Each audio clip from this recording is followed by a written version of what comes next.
Welcome back to the second part of our ETS series. In the first video, we learned how to get ETS. Today we will guide you through the process of connecting yourself and creating your first project. So let's dive in right now. First of all, you need to open ETS 6. To get started, you'll need to connect yourself to the ETS 6 platform. It is a simple process and I will show you how.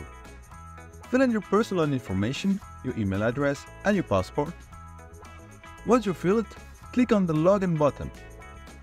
Complete your license number and click to activate. You're now connected to ETS 6 platform. Now that you're connected, let's create your first project.